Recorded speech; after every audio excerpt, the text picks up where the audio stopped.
Bien, después de hablar como lo habíamos hecho hasta hace un momento de las causas del conflicto, viene bien y es adecuado hablar de los modos de resolver los conflictos. Y para hablar de los modos de resolver los conflictos, tenemos que decir que esos modos son fundamentalmente tres. El que nosotros estamos acostumbrados a manejar sería nuestro modo, si nos tuviésemos que apropiar de algo, al que hemos estado acostumbrados por una cuestión profesional y que sería el propio de los que estudian abogacía, sería el derecho. Ese sería el primer modo de resolver los conflictos, o al menos el que primero se nos podría ocurrir. ¿Qué es resolver los conflictos del derecho? Resolver los conflictos del derecho es determinar quién tiene razón en el marco de un conflicto. Es decir, el derecho lo que hace es normalizar o formalizar la conducta a través de normas. Y toda resolución que tenga que ver con lo jurídico tiene un sentido de atribución. Es decir, quien resuelve, que sería el juez, o el árbitro, si tuviésemos ante un arbitraje, lo que va a hacer es asignarle razón a uno frente a la no razón del otro. Y en esa asignación de razón obviamente va a haber un ganador y un perdedor. Por eso los métodos clásicos están atravesados por la variable ganar-perder. Porque al asignar la razón, al asignar lo que es justo, al asignar lo que corresponde a uno y lo que no corresponde al otro, están determinando la razonabilidad de la pretensión y están determinando una asignación que pone a un ganador frente a un perdedor. Y este tipo de solución siempre, siempre va a contar con una formalización de la conducta, lo cual tiene que ver con una regulación de alguna manera del comportamiento humano desde el Estado y desde lo institucional. Y siempre también una resolución de este tipo, una resolución desde el derecho como modo de resolver los conflictos, va a tener que ver con la privación de algo. Esto lo dice Entelman y esto no es una crítica, sino que es simplemente una descripción de un método, para que también nosotros podamos tenerlo en cuenta cuando los analizamos y cuando tenemos que usar un mecanismo u otro. Y siempre que haya una sanción, algo que está presente en el plexus jurídico, va a haber una privación de algo, y esa sanción que priva de algo según el ordenamiento jurídico en el que nosotros nos ubiquemos, podrá ser la privación de la vida, de la libertad, del patrimonio de las personas. Y además también esa asignación se va a dar con independencia de la voluntad. Alguien decide más allá de lo que quieren quienes son los protagonistas o los destinatarios de esa decisión. Y también cuando se resiste esa decisión, el derecho cuenta con la posibilidad del uso de la fuerza para el caso de esa resistencia. Es decir, que entonces el derecho es uno de los modos de resolver los conflictos y ese modo de resolver los conflictos tiene que ver con esa asignación o atribución que va a determinar un ganador y un perdedor.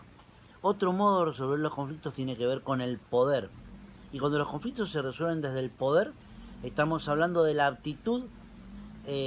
para forzar a alguien a hacer lo que de otro modo no haría. Resolver un conflicto del poder significa poder imponerle a otro los costos de ese conflicto. Poder imponerse al otro desde ese mayor poder que se tiene y resolver el conflicto desde ese lugar, desde el lugar que tiene la sartén por el mango, el lugar que tiene el que realmente ocupa el rol prevalente en ese conflicto. Y eso va a permitir que a quien sea el perdedor de esa resolución se le puedan imponer los costos económicos, políticos, relacionales de esa resolución del conflicto. Y también resolver el conflicto del poder tiene que ver con la imposición de la fuerza y con las distintas percepciones que el poder tiene en la relación y con el peso que ese poder tiene para posibilitar inclinar la balanza hacia un determinado lado, que va a ser siempre, indudablemente, el lugar del más poderoso. Entonces ya tenemos dos modos de resolver los conflictos, el modo que tiene que ver con el derecho y el modo que tiene que ver con el poder. Y aparece, adecuado para nuestros temas, para nuestros métodos alternativos, un tercer modo de resolver los conflictos que es resolverlo desde los intereses. Y habíamos hecho una pequeña referencia en la primera parte de nuestra exposición a esos intereses. Cuando hablamos de intereses hablamos de necesidades, deseos, preocupaciones, temores o expectativas que las partes tienen en una relación, que las partes tienen en un conflicto. Y también son generalmente lo que está oculto detrás de lo que las personas pretenden o dicen pretender en el conflicto, que a eso le llamamos posición. La posición generalmente es un modo único de visualizar la salida de un conflicto y es lo que las partes expresan en relación con lo que pretenderían del conflicto. Pero justamente el conocimiento de la teoría del conflicto y fundamentalmente el conocimiento de la teoría de la comunicación, el uso de esas herramientas comunicacionales, nos va a permitir en una negociación distinguir entre posiciones e intereses y trasladarnos desde esas posiciones de las partes a los intereses, que es lo que subyace a las posiciones, eso que las personas quieren, más allá de lo que dicen o manifiestan pretender de ese conflicto. Y trabajar los intereses va a significar un trabajo más abarcativo, que vamos a ver con un poco más de detenimiento cuando hablemos de negociación, que tiene también en consideración las emociones que las personas llevan a esa relación, las emociones que se ponen en juego en el conflicto, y también con las percepciones que las personas tienen de la realidad y cómo juegan en el conflicto. Ya nosotros hablamos al comienzo de que el conflicto tenía que ver con la percepción, con el modo en el que cada uno conectaba con el entorno, con el modo en que cada uno filtraba ese entorno y lo hacía ubicarse dentro de su universo perceptivo. Y también entonces esa idea de la percepción, de cómo la gente percibe la realidad, nos va a permitir a nosotros entrar en ese universo perceptivo de cada uno. Son lo que también se llama en la teoría de la comunicación los marcos conceptuales,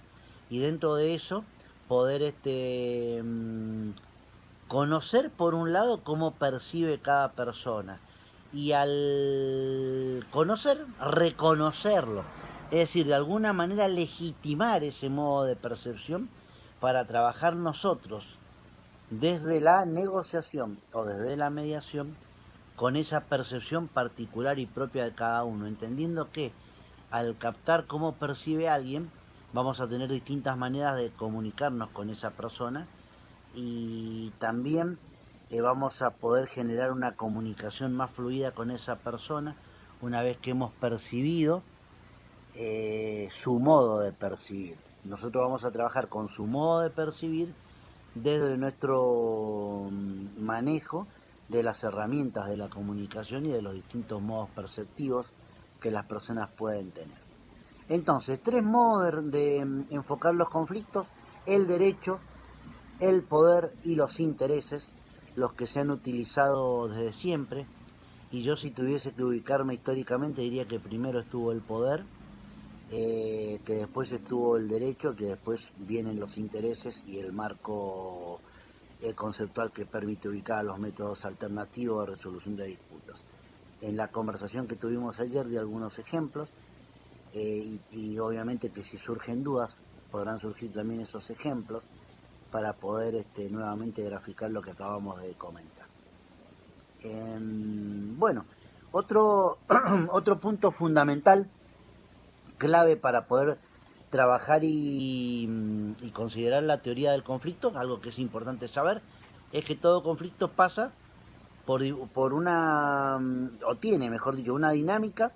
y esa dinámica está constituida por diferentes fases que se van a dar de un modo circular e históricamente se van a repetir, teniendo en cuenta que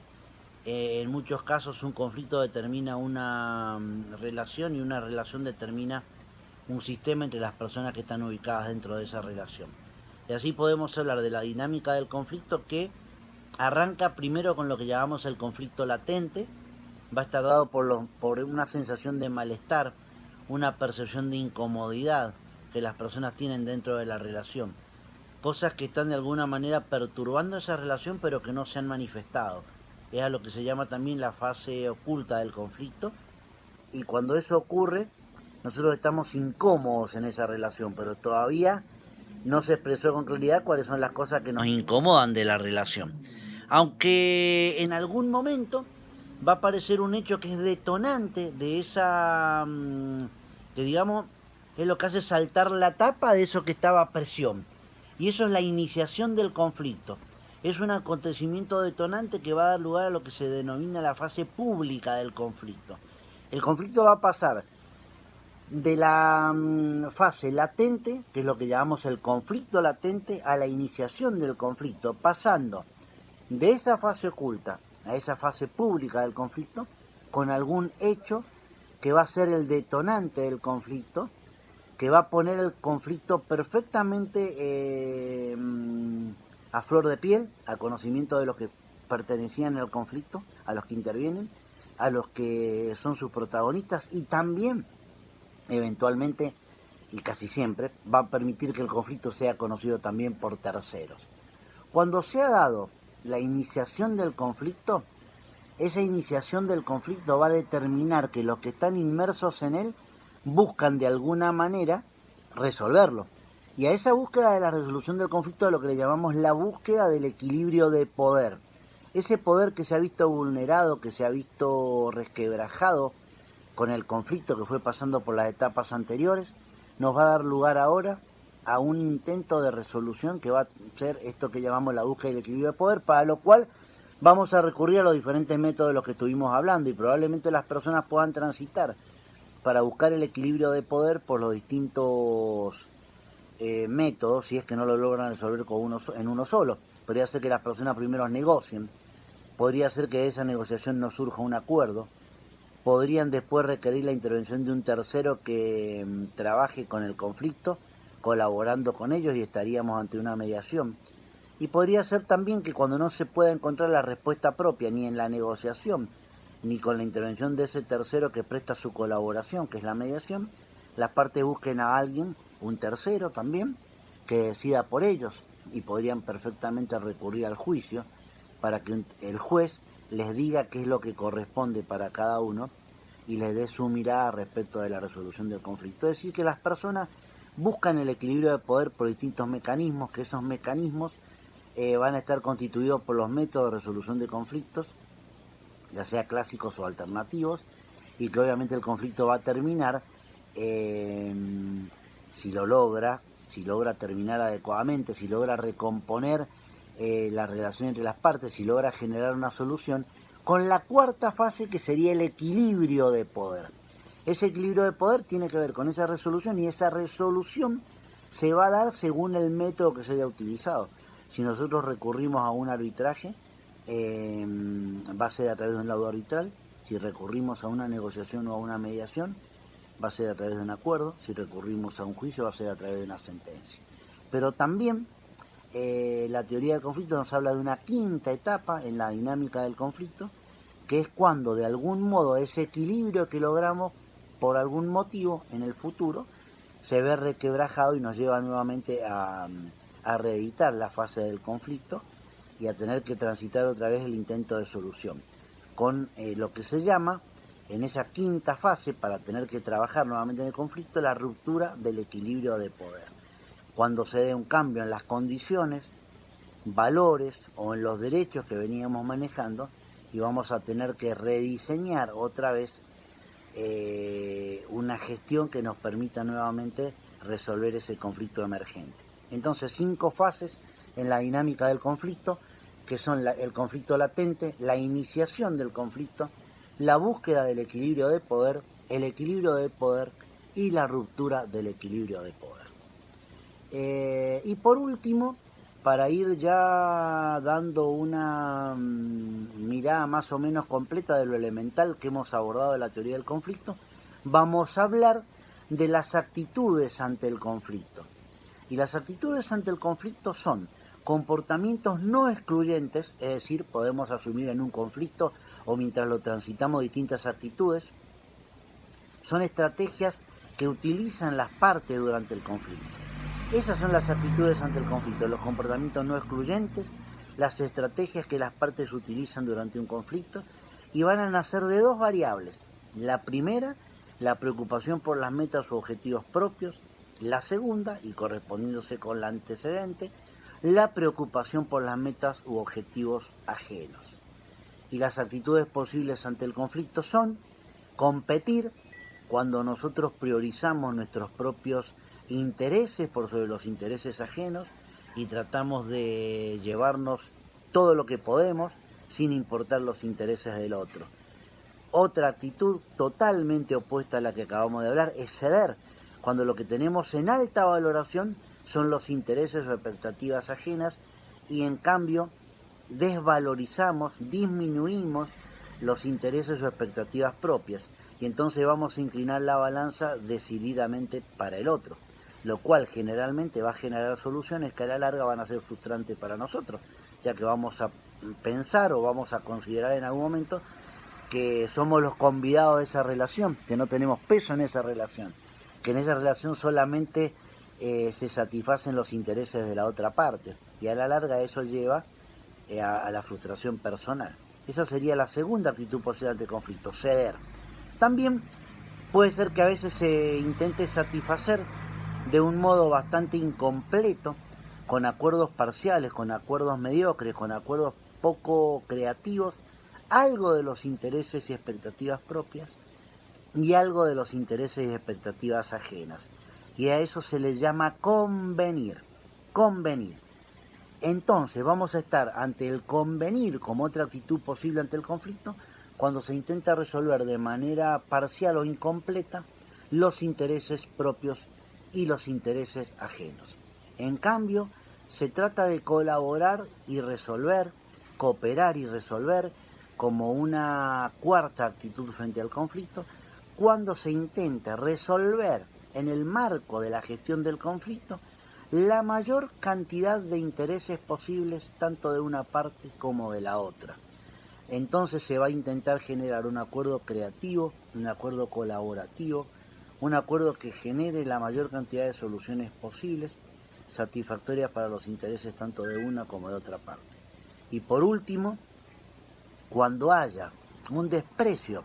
de los intereses y expectativas propias y lo mismo de los intereses y expectativas ajenas, la actitud frente al conflicto va a ser lo que la teoría llama evitar, cuando lo que yo hago es salir del conflicto, escapar del conflicto y en definitiva con la insatisfacción tanto de mis propios intereses como de los intereses de la otra parte. Entonces, reiteramos brevemente, las actitudes frente al conflicto son comportamientos no excluyentes, estrategias utilizadas por las partes durante el conflicto que van a estar constituidas por la preocupación por mis propias metas e intereses y la preocupación por las metas e intereses ajenos. Y va a haber 5 actitudes que son competir, cuando lo que se valora fundamentalmente son los intereses propios, ceder, cuando se da importancia a los intereses ajenos y se desmerecen los propios, convenir, cuando se busca una satisfacción incompleta o parcial de los intereses ajenos y de los propios, colaborar y resolver, cuando se buscan acuerdos generativos que traten de satisfacer ese ganar-ganar, que es el paradigma característico de los métodos alternativos, y tratemos de satisfacer de la manera más completa posible tanto los intereses propios como los intereses ajenos, y por último evitar cuando rehuimos al conflicto y en consecuencia disvaloramos o desmerecemos tanto las expectativas e intereses propios como las expectativas e intereses ajenos. Bueno, hemos tratado de dar un panorama con estos 2 breves videos de lo central de la teoría del conflicto. Espero que les sea de utilidad y por supuesto que quedo a su disposición para cualquier duda o inquietud que tengan, así después la podemos conversar. Bueno, un gusto y hasta la próxima.